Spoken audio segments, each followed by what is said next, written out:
Pemirsa, pengakuan MA perihal dirinya yang hanya lulusan sekolah dasar dalam podcast Deddy Corbuzier rupanya membuat Pinkan Mambo sebagai ibu meradang.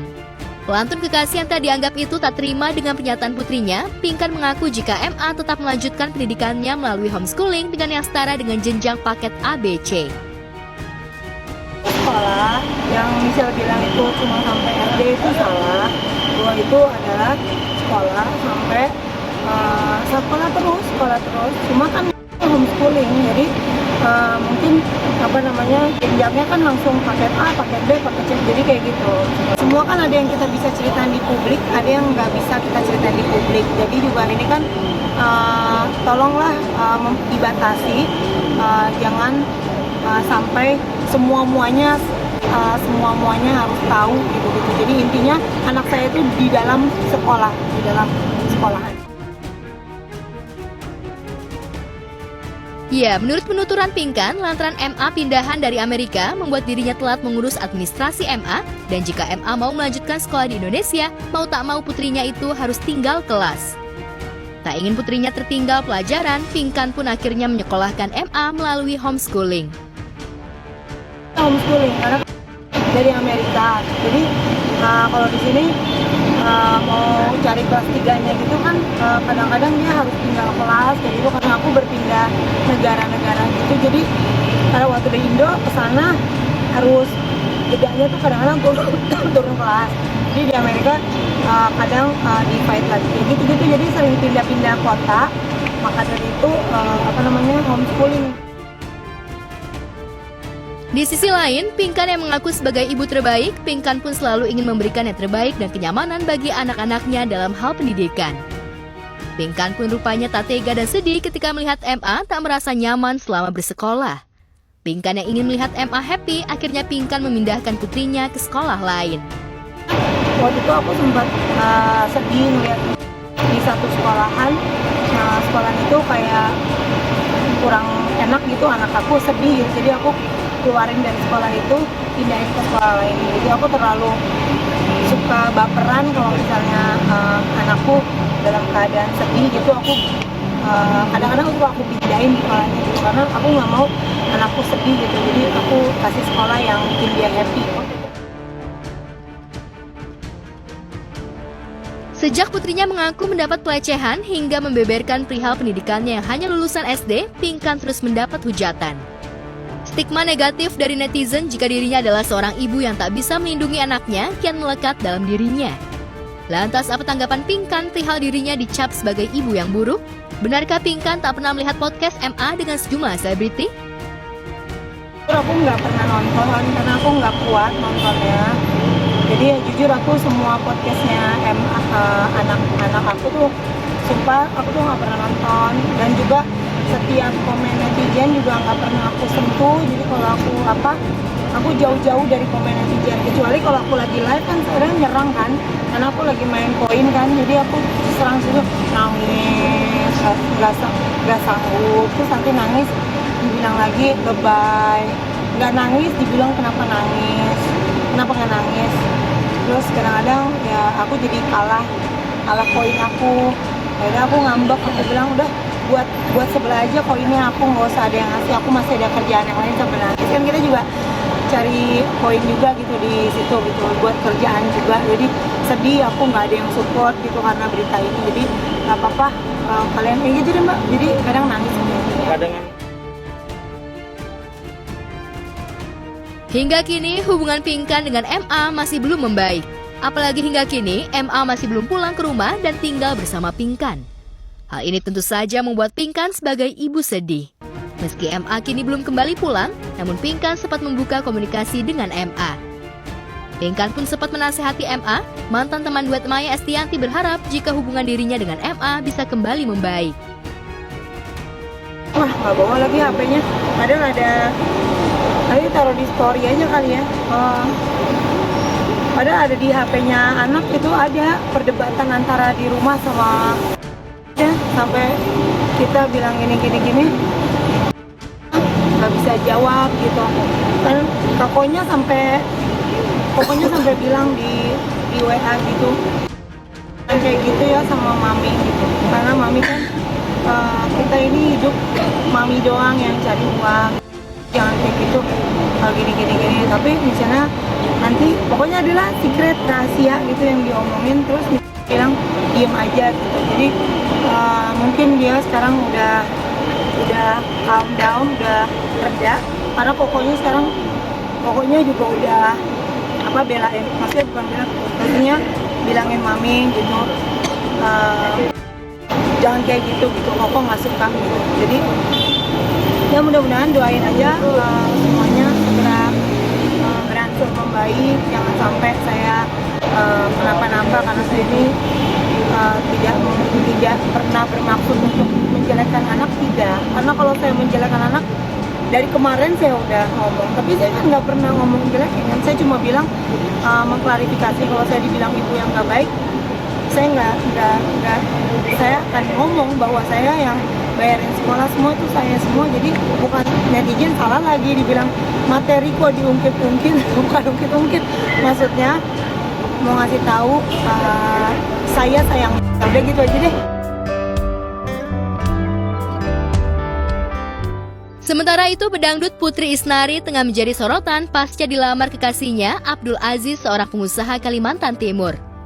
Yang membuat heboh publik, Abdul Aziz yang melamar Putri pada 28 Juli 2023 lalu memberikan uang panai yang terbilang fantastis, yakni 2 miliar. Hal ini tentu saja membuat netizen penasaran dengan perjalanan kisah cinta Putri dengan Abdul Aziz. Apa yang membuat Putri menerima pinangan Abdul Aziz? Karena Putri di usia muda memutuskan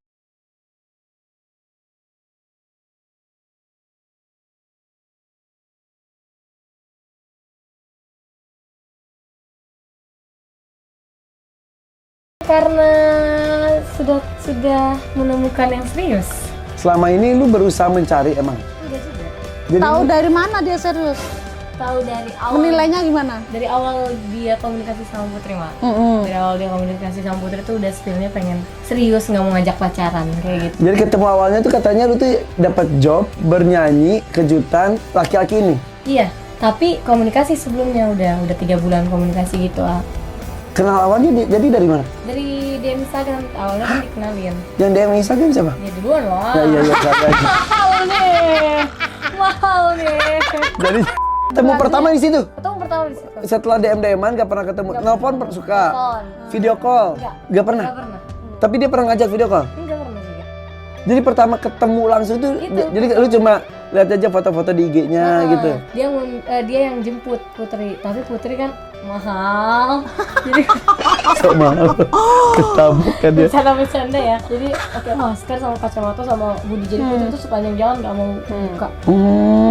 Cantik.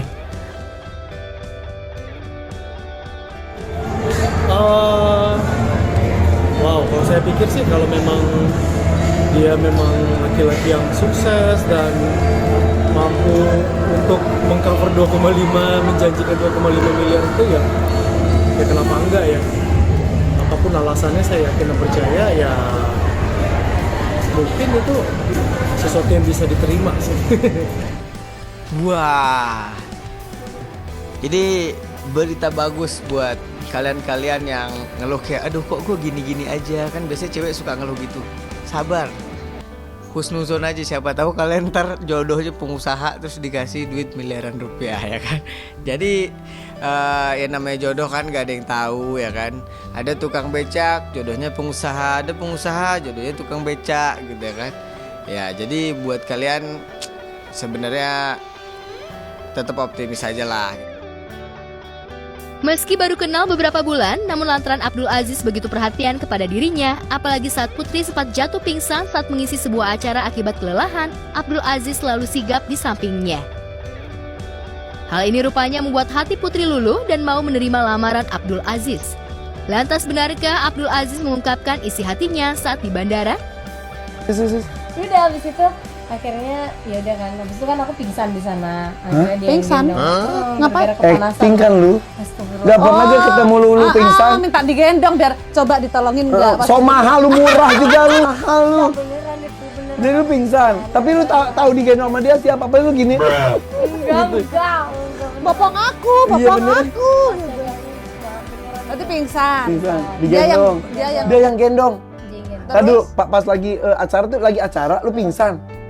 Gara-gara Senin tuh? 2 hari nyanyi kan, misalnya nonstop gitu. Dua hari Capek. 2 hari beneran. Habis itu capek, udah dia yang gendong sama asisten Putri gendong gitu. Terus? Terus banyak banget yang dilakuin gitu, kayak aku kan bolak-balik Balikpapan, nemuin kakakku baru balik lagi ke Dondang, dia mulu yang nemenin gitu. Jadi aku kayak, kayaknya nih orang Serius banget. perhatian gitu. Ah. Terus pulang dari situ masih di bandara Balikpapan nih, dia langsung bilang, aku mau serius udah, kapan aku bisa ngelamar ke rumah kamu? Padahal Langsung dia gitu? belum nyatain cinta, belum nyatain cinta. Nggak ada, kita nggak ada tembak-tembakan. Tapi langsung ngomongnya gitu. Langsung ngomong gitu sama. Jadi kata bapaknya itu kapan Ajis mau bapak melamar Putri, segera ya, bapak nggak mau nunggu-nunggu. Pengusaha itu kan yang mereka cari sebenarnya kenyamanan saat mereka lelah, teman ngobrol atau apa gitu ya. Semoga sih terus ini penyanyi dangdut ya gitu ya kan. Ya semoga langgeng gitu ya kan. Dan pengusaha kalau udah sayang emang gitu, apa aja pasti dikasih buat orang yang dia sayang gitu. Nah semoga hubungannya langgeng dan semoga kalian semua gitu ada juga nanti yang dikasih uang panennya 2 miliaran. Ini orang Kalimantan ya? Ya jadi ini pengusaha Kalimantan gitu. Nah jadi buat kalian ya coba aja yang suka nyanyi dangdut, nyanyi aja di Kalimantan. Ya, meski awalnya Putri sempat tak mendapat restu dari calon ayah mertuanya lantaran statusnya sebagai seorang selebriti, namun pada akhirnya Putri begitu diterima oleh keluarga besar Abdul Aziz. Bahkan Putri begitu mendapat curahan kasih sayang hingga diajak calon ayah mertuanya pergi haji. Pergi haji itu siapa yang ngajak? Bapak Jadi siapa yang pergi tadi? semua saudaranya. Saudara dari, maaf ya, ibu yang pertama. Enggak, jadi ada yang Oh, seakrab itu. seakrab itu. Oh, Masya Allah. Jadi mau dari ibu yang keberapa, pokoknya ya mereka tuh saudara gitu lah. Bukti semuanya akur. Pergi saudara-saudaranya, pamannya, bapaknya nggak ikut. Bapaknya enggak. Putri sama siapa aja? Putri sama sendiri, dari keluarga Putri sendiri aja. Jadi waktu itu Putri lagi di mana gitu. Terus habis itu bapak langsung nelfon, "Nak, mau ikut haji nggak?" Masya Allah. Kaget dong. Masya Allah. Pak, haji pak, betul gitu. Iya haji, mau ikut nggak? Abangmu ikut, sama kakak kamu yang lain ikut. Kakak maksudnya kakaknya aja sih, kakak kamu yang lain ikut. Mau ikut nggak? Nih bapak mau bayar nih, kayak gitu kan. Ih mau pak, ya siapa yang nggak mau haji loh ya Allah. Iya, iya. Berarti lu tuh secara keluarga udah diterima. Udah deket. Gak takut mereka, maaf banget ya. Gak semua orang bisa menerima profesi artis. Dari awal bapaknya yang menegaskan itu, kamu emang mau sama artis? Bahkan bapaknya bilang nggak usah sama artis, nggak usah sama dia. Awalnya bapaknya, ngapain nyusahin hidup aja? Kayak gitu. Karena maksudnya beneran. Image artis tuh sejelek itu ya. Bukan, maksudnya karena kan ribet gitu loh. Rencananya Putri akan menggelar pernikahan di Balikpapan. Sayangnya Putri masih enggan membocorkan kapan pernikahan tersebut akan digelar. Selain menggelar acara pernikahan di Balikpapan, Putri dan Abdul Aziz kabarnya juga akan menggelar pernikahan di Mekah. Insya Allah kalau diberikan kelancaran akan menikah di sana. Bulan. Mau dibocorin atau enggak? Gak apa-apa, lu ngomong ntar kita tip. Kita ikuti gitu.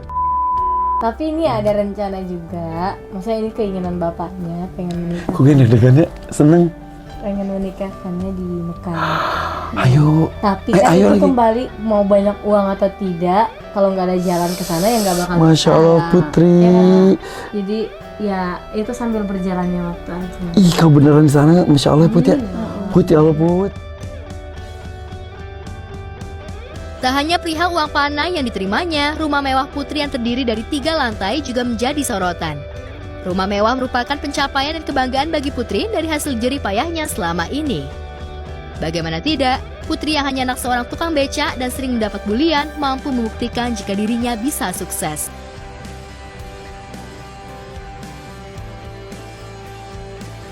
Jika Putri tengah berbahagia pasca dilamar, Al-Ghazali putra Ahmad Dhani dan Maya Estianti rupanya hingga kini masih betah menjomblo pasca putus dari Alisa Dagwis.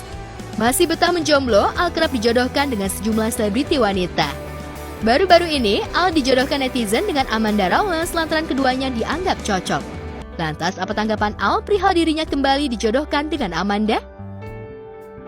Kalau jodoh-jodohin sih ya itu hak mereka ya. Kita sih ya menjalankan kehidupan kita sendiri-sendiri. Cuman jangan berekspektasi tinggi aja. Emang sih ya, berarti tandanya kita udah berhasil untuk mengembangkan karakter Naya sama Dava, dan justru adanya mereka juga kita jadi lebih semangat juga untuk syuting yang kedua ini ya, karena ternyata banyak banget yang senang sama kita berdua. Ya, sosok Amanda memang dianggap cocok untuk menjadi calon kekasih Al. Apalagi chemistry keduanya saat bermain dalam sebuah film terlihat begitu romantis. Lantas benarkah Amanda adalah sosok wanita idaman Al? Apa tanggapan Amanda Rawless perihal dirinya dijodohkan dengan Al? Benarkah kekasih Amanda cemburu dengan Al? Gimana tuh ya, kok bisa mirip? Oh mirip ya? Banyak yang apresiasi filmnya sampai sebegitunya ya. Obsesi dengan mirip jadi semoga itu menjadi hal yang positif ya untuk season 2 ini banyak yang nonton gitu. Wajar saja Al kerap dijodohkan oleh netizen dengan selebriti wanita. Pasalnya pasca putus dari Alisa, Al tak pernah terlihat membawa seorang wanita dalam sebuah acara selebriti wanita atau lawan mainnya dalam sebuah film. Al rupanya masih betah menyandang status jomblo. Benarkah Al masih belum move on dari Alisa sehingga masih sulit membuka hati untuk wanita lain? Apakah seperti Amanda atau gimana? Baik, orang tua